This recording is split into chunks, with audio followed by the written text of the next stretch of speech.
Hello everyone, good evening. और आप सोचोगे मैं आपको स्टार्टिंग में ही क्या दिखा रही हूँ, तो स्टार्टिंग में ही आपको दिखा रही हूँ मैं फ़ौज। ये है बंदरों की फ़ौज। वैसे भी मुझे किसी का कमेंट आया था, उन्होंने कहा था दी मैंने कभी बंदर नहीं देखे, मुझे दिखाना।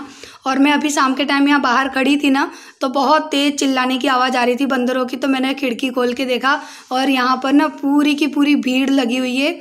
और ये बंदर इतने ख़तरनाक होते हैं ना सच में, कि अगर आप थोड़े से भी केयरफुल ना रहो ना इनको लेके, तो ये आपके ऊपर अटैक कर सकते हैं, आपके बच्चों के ऊपर अटैक कर सकते हैं। और पेड़ पौधों को तो नुकसान करते ही करते हैं।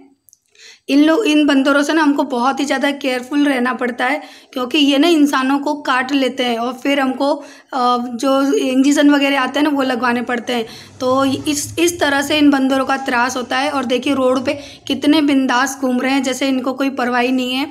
और इनकी वजह से ना इंसानों को घर में ना पैक होकर रहना पड़ता है बहुत ही ज़्यादा। ये आप लोगों ने मेरे घर में भी देखा है ना, मैंने किस तरह से जाली वाला गेट लगाया है, वो इन्हीं की वजह से लगाया है। क्योंकि अगर गेट खुला मिल गया ना घर का, तो ये पूरी की पूरी फ़ौज है ना घर के अंदर घुस जाती है और आपके घर के सामान के साथ साथ आपको भी नुकसान पहुंचा देते हैं। और आप देख सक रहे हैं कितने सारे बंदर हैं, कम से कम ये 25-30 से ज़्यादा बंदर थे। और जब भी ये एंट्री करते हैं ना, तो सब अपने घर के गेट बंद कर लेते हैं। तो मैं तैयार होने गई थी, लेकिन वहाँ बंदरों को देखा ना, तो मैं फिर वहाँ रह गई। और उसके बाद मैं आई, मैंने दाल भिगोने के लिए रख दी। तो दाल मैं भिगो कर रख गई थी। उसके बाद मैं अपने ना बाल वगैरह करके आई और थोड़ा सा अपना शाम का जो होता है ना मेकअप वो करके आई, बिंदी लिपस्टिक और कान के बस। तो इतना करके, और दाल है ना मैंने यहाँ पर उबलने के लिए रख दी है, उसमें मैंने हल्दी और नमक डाल दिया है। और दाल को ढक्कन लगा के और मैं सीटी आने के लिए छोड़ दूँगी। और 2 से 3 सीटी में अरहर की दाल हो जाएगी। और मैं बस दाल और चावल ही बना रही हूँ और कुछ भी नहीं बना रही हूँ। और मैं कोई रोज़ रेसिपी तो शेयर करती नहीं हूँ। और वैसे भी मैंने जो परसों के दिन सांभर बनाई थी ना भैया, उसके ऊपर बड़े ही भद्दे भद्दे कमेंट आ रहे थे। तो मैं उन लोगों से ये बोलना चाहती हूँ कि अगर मैं आप लोगों के टेस्ट के अनुसार सांभर बनाऊँगी या फिर साउथ इंडियन स्टाइल से बनाऊँगी और मेरे घर में कोई उसे नहीं खाएगा, तो उस रेसिपी का मतलब क्या। मेरे घर में छोटे बच्चे हैं, मैं बच्चों के हिसाब से ना खाने पीने में ट्विस्ट करके खाना पीना बनाती हूँ। मैं सांभर के अंदर है ना वेजिटेबल को पीस देती हूँ, तो क्या फ़र्क पड़ता है, हमारे मुँह में उसका टेस्ट तो आता ही है। सब्जियाँ किसी को पसंद नहीं होती, ना बच्चों को ना बड़ों को। तो मैं अपने दिमाग से मैंने ऐसा किया, अगर आप लोगों को नहीं पसंद है तो आप लोग मत बनाइए, लेकिन किसी के खाने को इतना गंदा तो मत बोलिए कम से कम, जितना कि गंदा वर्ड आप लोग बोलते हैं। तो थोड़ा तो मैनर्स, आप लोग इतने पढ़े लिखे हो तो थोड़े तो मैनर्स आप लोगों के अंदर होने चाहिए, कि कम से कम खाने के लिए तो आप इतने गंदे वर्ड ना यूज़ करें। वैसे तो आप लोग बहुत ही ज़्यादा अपने आप को हाई क्वालिफाई और बहुत ही ज़्यादा हाई प्रोफाइल लोग बताते हो कि हाँ we are high profile person. और तो फिर प्लीज़ आप लोग ऐसा तो कम से कम मत बोला करिए। और अगर बोलते हो तो प्लीज़ मेरे कमेंट में मत बोलिए। मैं खाना अपने हिसाब से बनाती हूँ, आपको अगर अच्छा लगता है तो आप ट्राई करिए, नहीं अच्छा लगता तो आप अवॉइड करिए, लेकिन भद्दे कमेंट करने की ज़रूरत नहीं है। और खाने पीने को लेकर तो थोड़ी तो शर्म करिए कि आप लोग खाने पीने के लिए किस तरह के कमेंट करते हैं। हर इंसान अपने टेस्ट के हिसाब से खाता है, अपने फैमिली मेम्बर के हिसाब से खाना बनाता है। मैं आप लोगों के हिसाब से कोई रेसिपी शेयर नहीं करती हूँ कि भैया मैं कोई रेसिपी शेयर करी। जो मैं बनाती हूँ, मेरे घर में जिस तरह का खाना खाया जाता है मैं वो शेयर करती हूँ, ठीक है। तो इस चीज़ को मैंने क्लियर कर दिया। और वहाँ पर मैंने चावल बनने रख दिए हैं। चावल के अंदर मैंने 1 चम्मच घी डाला था, थोड़ा सा नमक डाला था और सीटी लगाने के लिए ढक्कन लगा के रख दिए। और दो सीटी के अंदर ही चावल बन जाएंगे। और यहाँ पर ना मेरी कम से कम 20 दिन से ज़्यादा की ही मलाई हो चुकी है। तो इस मलाई को ना मैं मक्खन बना रही हूँ। तो मैंने ना थोड़ी थोड़ी करके मैंने मलाई भगोने में निकाल ली है। और मैं ना हमेशा भगोने में ही मलाई को चलाती हूँ। इससे क्या होता है कि ना मलाई में जब घी बनता है ना, तो घी निकालना बड़ा आसान होता है। तो मैं क्या कर रही हूँ कि छोटी वाली भगोनी में मलाई चलाती जा रही हूँ, उसका मक्खन बना लूँगी। और जो बड़ा वाला भगोना रखा है ना मेरा, उसके अंदर मैं ट्रांसफ़र करती जाऊँगी। तो उससे क्या होगा कि फिर मैं कम से कम 1.5 से 2 किलो घी मेरा इस मलाई में बन जाएगा। लेकिन मैं थोड़ा थोड़ा करके मक्खन बना रही हूँ। और जिस तरह से मैं बनाती हूँ ना, बहुत ही आसानी से मक्खन बन जाता है। 5 मिनट के अंदर है ना आप कम से कम 1.5 किलो जितनी मलाई का मक्खन बना सकते हो। तो मैं बहुत ज़्यादा मिक्सी वगैरह या कोई भी एक्स्ट्रा बर्तन नहीं बिगाड़ती हूँ, बस ब्लेंडर लिया और मेरी जो मक्खन बनना है ना स्टार्ट हो जाता है। तो थोड़ा मक्खन बना के रख लिया है। तब तक मेरी दाल में सीटी लग गई थी। तो मैंने कहा चलो पहले दाल में तड़का लगा देती हूँ, क्योंकि मेरे जो जिठानी का बेटा है ना उसको बहुत जल्दी भूख लग जाती है, तो उसकी वजह से मुझे जल्दी खाना बनाना पड़ रहा है। तो दाल यहाँ पे अच्छे से बॉईल हो गई है और तड़के के लिए मैंने छोटा सा फ्राइंग पैन रखा है और चावल भी मेरे बन चुके हैं। तो मैंने कुकर को साइड में रख दिया। और यहाँ पर ना तेल अच्छे से जब गर्म हो गया तो मैंने थोड़ा सा जीरा और राई डाली है, थोड़ी सी मैंने हींग डाल दी है। उसके बाद जो कड़ी पत्ते थे वो मैंने डाल दिए। और मैं दाल में कड़ी पत्ते डालती हूँ, ये मैंने गुजरात से सीखा है तो मुझे अच्छा लगता है। और उसके बाद हरी मिर्च और प्याज को मैंने काट के रखा था वो मैंने डाल दी। प्याज जब भुन गई तो मैंने टमाटर डाल दिया, थोड़ा सा दाल मसाला, थोड़ा सा धनिया पाउडर, लाल मिर्च पाउडर, कश्मीरी लाल मिर्च पाउडर, सारी चीज़ें मैंने मसाले में डाल दी। अच्छे से इन सारी चीज़ों को भून लूँगी। उसके बाद है ना मैं दाल के अंदर इसका तड़का लगा दूँगी। और मैंने काफ़ी बार बताया है कि मेरे घर में कोई भी प्लेन दाल नहीं खाता, हमेशा तड़के वाली दाल ही खाते हैं। तो आप चाहें तो तड़का कढ़ाई में लगा लें, आप चाहें तो इस तरह से कुकर में भी लगा सकते हैं।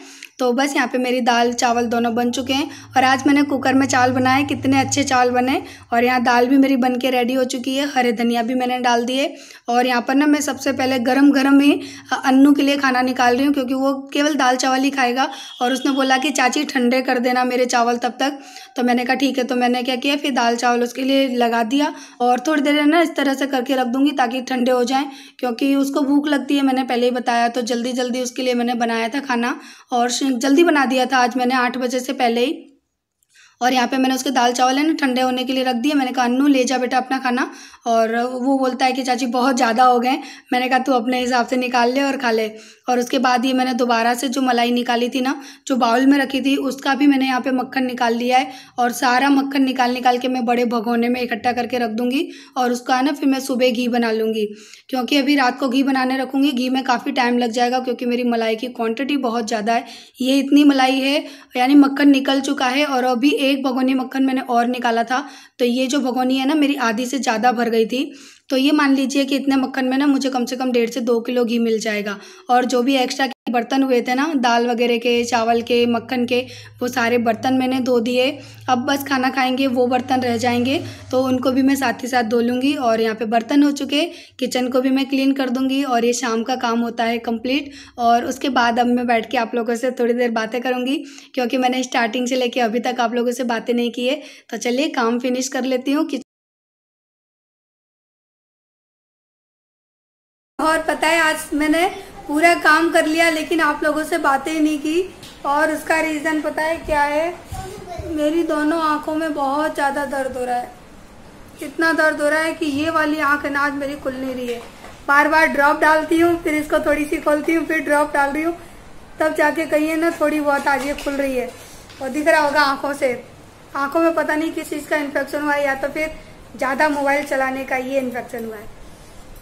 बहुत ज़्यादा दर्द हो रहा है आँख में। और दोपहर से शुरू हुआ है, ये कोई आया पानी के लिए, दोपहर से शुरू हुआ है। दोपहर से मैं ड्रॉप डाल रही हूँ, तब जाके कहीं आंखें इतनी खुल रही हैं। और इसी वजह से ना मैंने व्लॉग में आप लोगों से बात नहीं की, क्योंकि आँख ना ऐसे हो गई थी कैसे बात करती, ऐसे खुल रही थी बस, इतनी थी। और इतनी खुजली हो रही थी, इसमें इतने आंसू निकल रहे थे ना। अभी भी देखो मेरी आंखें, देखना मेरी आंखों में पानी। और कल मैं थोड़ा सा रो गई थी ना, तो और ज़्यादा दर्द होने लगा। आज मैंने बाल कुछ भी नहीं काटे, मेरे दर्द की वजह से मैं इतनी परेशान रही हूँ ना सुबह से। और अभी सारा काम कर दिया है मैंने, बर्तन तो दिए, दाल चावल बना दिए, मलाई मैंने निकाल के मलाई में से मक्खन बना दिया है। और उसको ना मैं कल घी बनाऊंगी, अभी नहीं बनाऊंगी, क्योंकि घी बनाने रख दूंगी ना तो 9, 10, 11 बज जाएंगे। और मैं नहीं चाहती इतना लेट नाइट जगना। आज मैं सोच रही हूँ कि खाना खा के जल्दी सो जाऊँ, क्योंकि मेरी आँख में बहुत ज़्यादा दर्द हो रहा है, भयंकर वाला दर्द हो रहा है पता है। और चलिए अभी है ना सब लोगों ने खाना खा लिया, यानी सब लोगों ने नहीं, अन्नू ने और जय ने खा लिया, मैं और मोलू बाकी है। तुमने नहीं खाया? बोलता है मम्मी मैंने नहीं खाया। देखो कैसे खाना खा रहा है, खिलौनों से खेल रहा है और दाल चावल खा रहा है लेके। दाल चावल खा रहा है मोलू, दिखाई दाल। हाँ मिर्ची है आज, दाल वाली मिर्ची। पानी लो बेटा, लेके आती हूँ अभी आपके लिए, पानी लाती हूँ। देखो जय ने कहा कपड़े उतार के डाले, नहीं जय ने नहीं, ये छोटे जय ने डाले, मुझे लगा जय ने डाले, मोलू ने डाले। तोड़ दी बेटा, वो टेढ़ा हो गया स्टैंड देखो। और आज मोलू को ना दाल चावल दाल के साथ दिए जा रहे हैं। मैंने कहा, और वैसे भी है ना चावल नमक वाले बनाए मैंने, नमक और घी वाले। तो अभी वो अच्छे से नहीं खाएगा। और टाइम कितना हो रहा है, 8:30 हो गए हैं। वो अभी अच्छे से नहीं खाएगा, उसको मैं खिलाऊंगी, मेरे साथ बैठ के खाएगा, तब अच्छे से खाएगा। तो वो तो टूट रही थी बेटा, इतनी जोर से पुश करोगे तो। अरे उसको ऐसे नहीं फेंकते, लाओ। तो यहाँ पर ना मैं मेरे लिए और आरू के लिए खाना निकाल रही हूँ। और मैंने बिल्कुल सिंपल तरीके से थाली में दाल चावल लिए हैं, जैसे कि नॉर्मली हम खाते हैं। मैं कोई है ना प्लेट लगाकर आपको शो ऑफ करके नहीं दिखा रही हूँ, नॉर्मली हम लोग इसी तरह से खाते हैं घर में। और दिखावा मैं नहीं कर रही भैया, क्योंकि मेरे बच्चों को भूख लगी है। और मैंने दाल है ना थोड़ी ज़्यादा ली है, क्योंकि मैं है ना चावल कम खाती हूँ, दाल ज़्यादा पीती हूँ चम्मच से। और आरू को ना तीखा लग रहा था तो उसने थोड़ा कटोरी में अलग से ले लिए हैं, उसमें कम दाल मिला के मैंने दिए। और पता है हम दोनों माँ बेटी में अलग अलग आदत क्या है। आरू हमेशा हाथ से दाल चावल खाती है और मैं ना हमेशा चम्मच से खाती हूँ। बचपन से ही मेरी आदत थी, मुझे हाथों से ना सब लोग मिक्स करके दाल चावल खा लेते हैं ना, मैं नहीं खा पाती, मेरे दाल चावल गिर जाते हैं जैसे कि बच्चों के गिरते हैं ना। तो मेरे अंदर ये बचपन से ही आदत है। और मम्मी भी मुझे कहती थी कि इतनी बड़ी हो गई लेकिन हाथ से तुझे दाल चावल खाने नहीं आते, लेकिन सच में मुझे नहीं आते। और जो मलाई मैंने बनाई थी ना वो मैंने फ्रीज में रख दी है, लेकिन आज फ्रीज में ना इतनी भीड़ हो गई है कि सामान एडजस्ट करना मुश्किल पड़ रहा है। और अभी मैं ना छोले ट्रांसफ़र करने जा रही थी डब्बे में, मेरा डब्बा खाली था छोलों का, तो मुझे याद आया कि चलो मैं छोले भिगो देती हूँ सुबह के लिए, और जो छोले बच गए हैं वो मैं ट्रांसफ़र करके यानी रिफ़िल करके डब्बे में रख दूँगी। और मैं ना हमेशा 500 ग्राम ही छोले मंगाती हूँ, क्योंकि फिर ये ख़राब हो जाते हैं, ज़्यादा देर तक मैं इनको नहीं रखती हूँ। 500 ग्राम हमारे घर के लिए इनफ होते हैं। लेकिन अभी राजा अन्नू रहते हैं ना, तो थोड़ा सा खाना मुझे ज़्यादा बनाना पड़ता है बच्चों की वजह से, तो थोड़ा मैंने ज़्यादा ले लिए हैं छोलों को। और पानी से एक बार अच्छे से धो के उसके बाद साफ़ कर लूँगी, उसके बाद दोबारा पानी लूँगी, तब मैं इनको भिगोने के लिए रखूँगी। और शाम का तो सारा काम हो चुका मेरा, बस अभी मैं छोले भिगो दूँगी, उसके बाद जाऊँगी सोने के लिए। और मैं ना छोले में सोडा भी डाल देती हूँ, जो बेकिंग सोडा होता है ना। लेकिन आज पता है पंखा चल रहा था ना, तो जैसे ही मैंने सोडा डाला ना पूरा सोडा उड़ के मेरे गैस के ऊपर चला गया था। तो सोडा डाल के मैंने छोले को रख दिया भिगोने के लिए। आप चाहें तो नमक भी डाल दें। तो गैस है ना वो पूरी वाइट हो गई, तो फिर मैंने वापस से उस पर पोंछा किया, पूरा सोडा है ना उड़ के गैस के ऊपर चला गया था पंखे की वजह से। अब वो तो जो छोले भिगोने थे वो मैंने कर दिया, और जो शाम का दाल चावल थोड़े से बच गए थे ना, वो उनको रखने के लिए मैं फ्रीज में जगह कर रही थी, कैसे भी करके कहीं थोड़ी बहुत जगह हो जाए। सच में फ्रीज बहुत ज़्यादा छोटा पड़ता है, मेरा मन करता है मैं बड़ा फ्रिज ले लूँ, लेकिन मेरे घर में इतना स्पेस नहीं है कि मैं बड़े फ्रिज को कहीं रख। तो अभी काम करके और फ्री होके किचन में से आ गई, और मैंने कल के लिए ना छोले भिगो दिए हैं, क्योंकि कुछ सब्जी समझ में नहीं आ रही है आजकल। तो हमारे यहाँ पे ना सब्जी बहुत कम आ रही है, क्योंकि अभी है ना बाजरे वगैरह का सीजन है ना, तो सब्जियां कम मिल रही हैं यहाँ पे, इसलिए। वरना ठंडियों में तो ना सब्जियों की भरमार होती है यहाँ पर। और बस ये सब गए सोने के लिए। देखो उसने आपको देखकर ब्लैंकेट ओढ़ लिया। आरू बाय, आरू गुड नाइट बोल दे। आरू गुड नाइट, सब्सक्राइब करना, लाइक करना, मुझे नींद आ रही है, बाय। मोलू बोलो, मोलू जल्दी बोलो। मैं लाऊंगी नहीं वीडियो में तुमको, तो मैं चली जाऊंगी। जाऊं? एक बार कहते घंटी बजाना, एक बार घंटी बजा देना। जय तुम गुड नाइट। Good night. आज तो बताए सब लोग खुश हो रहे थे, अरे जय ने कुछ बोला, जय जीजू ने कुछ बोला, आज फिर से थोड़ा सा बोले, आया निकला। तो आज है ना मैंने काफ़ी कमेंट रीड किए सबके। मेरी आंखों में दर्द था ना उसके बावजूद भी, लेकिन ये बोलने नहीं देगा, लेकिन मैंने फिर भी कमेंट पढ़े, क्योंकि कल की वीडियो पे ना मुझे बहुत ज़्यादा कमेंट आए, और थोड़ी सी मैं दुखी हो गई थी ना, इस वजह से और ज़्यादा कमेंट आए। देखो ये कपड़े, तो मुझे यही कमेंट आ रहे थे। काफ़ी लोग ये पूछ रहे थे कि दी यानी ऐसे तो क्वेश्चन थे ना कि मुझे हंसी भी आ रही है। तो उसमें काफ़ी कमेंट ऐसे थे कि मुझे मुझे 2-3 कमेंट शायद ऐसे आए थे कि दी आपकी शादी, यानी मेरी शादी के बारे में उन्होंने पूछा था कि आपकी शादी लव मैरिज है या अरेंज मैरिज है। कहीं ऐसा तो नहीं है कि आपने लव मैरिज की है, इसी वजह से आपकी है ना फैमिली आपसे दूर रहती है, आपके पास नहीं आती और आप अकेले ही सब कुछ हैंडल करते हो। तो ऐसा नहीं है, मेरी शादी में थोड़ा सा ट्विस्ट जरूर है, लेकिन ऐसा नहीं है कि मैंने भागकर शादी की है या ऐसा कुछ है, ऐसा कुछ भी नहीं है। हाँ थोड़ा सा ट्विस्ट जरूर है, वरना मेरी जैसे नॉर्मल शादी होती है ना मेरी तरफ से तो ऐसी है, लेकिन हाँ थोड़ी सी मेरी शादी में कुछ गड़बड़ी है, तो जो मैं बताऊंगी आप लोगों को आगे चल के। थोड़ी सी, बहुत ज़्यादा नहीं है, थोड़ी सी गड़बड़ी है कि होता है ना कि जब डिमांड होती है किसी की, तो डिमांड वाली शादी थी मेरी, तो वो बताऊंगी कि वो कैसे डिमांड थी, क्या थी, वो जरूर बताऊंगी। लेकिन मेरी शादी के लिए ना डिमांड जरूर हुई थी कि अगर ये डिमांड होगी तो ही हम ये शादी करेंगे।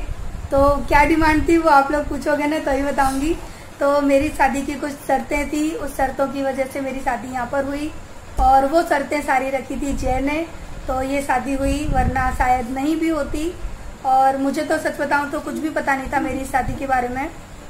और शादी मेरी न तो लव मैरिज है और ना ही प्रॉपर अरेंज मैरिज है, मिक्सिंग वाली मेरी शादी है। तो अब मैं समझ नहीं आ रहा कि मैं आपको क्या बताऊं। वैसे तो नॉर्मली हुई है, जैसे कि फैमिली वाले सब इकट्ठे होके शादी होती है उस तरह से ही हुई है, लेकिन थोड़ा सा ट्विस्ट है, वो जय की तरफ से है और बताऊंगी। आप लोग अगर कमेंट करेंगे तो फिर मैं कल ही बताऊंगी इस वीडियो में। मैं बहुत ज़्यादा लंबा नहीं खींचूंगी किसी चीज़ को, लेकिन हाँ, शादी मेरी ट्विस्ट वाली शादी है, ना अरेंज मैरिज ना लव मैरिज।